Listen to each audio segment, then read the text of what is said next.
రైతులు నిజంగానే చాలామంది ఒకవేళ అప్పటికి తీసుకోకపోతే 2 లక్షల రుణాల కోసం అర్హులయ్యి ఉంటే వాళ్ళు వెళ్ళి తెచ్చుకున్నారు కూడా.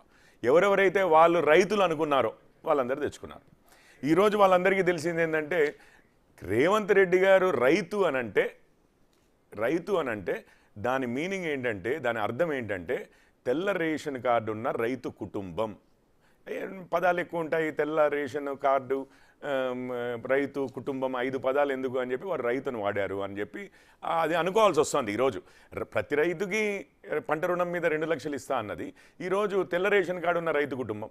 ఇప్పుడు 6,000 రూపాయలకి గత ప్రభుత్వం వారి లెక్కలు చెప్పారు. బీఆర్ఎస్ వారు ఒకసారి 16,000 చేశామన్నారు, ఇంకోసారి 13,000, ఇంకొక 6,000 పెండింగ్, అంటే దాదాపు 19,500 కోట్లు రెండోసారి 1,00,000 రూపాయల రుణమాఫీ చేస్తే ఇగో ఇంత ఖర్చు అవుతోంది అన్నది విషయం.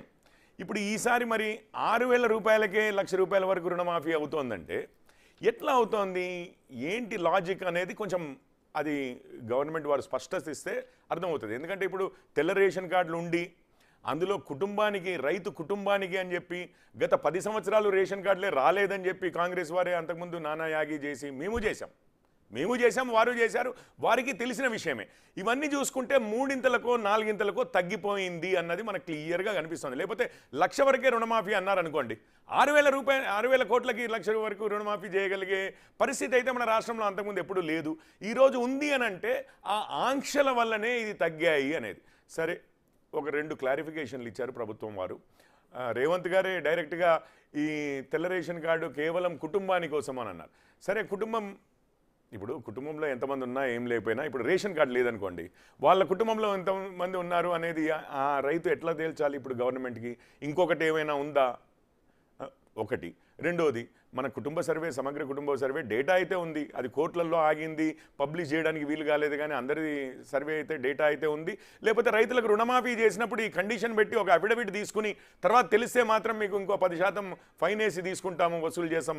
మొన్న ఏదో పంటలు పండించని భూముల్లో కూడా తీసుకున్నారని చెప్పి ఎవరు రెవెన్యూ చట్టం కింద రికవరీకి పెట్టచ్చు, దీంట్లో కూడా పెట్టారు.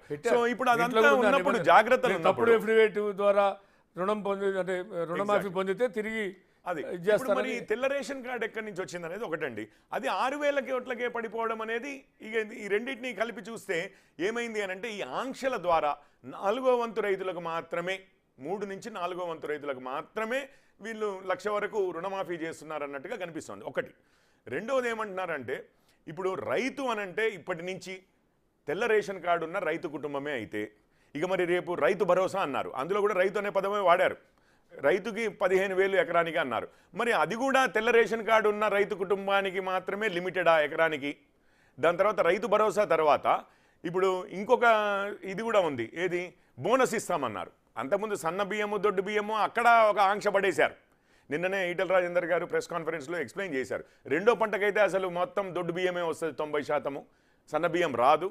అండ్ మొదటి పంటకు కూడా చాలా వరకు దొడ్డు బియ్యం కూడా ఉంటుంది అని చెప్పి, అంటే మీరు అది కూడా ఒక 3వ వంతుకు మాత్రమేనో 4వ వంతుకు మాత్రమే రైతులకి ఇచ్చే పథకంలాగా మారుస్తున్నారా? ఇంకొకటి ఉంది, ఇది రైతులకు ఉచిత కరెంటు.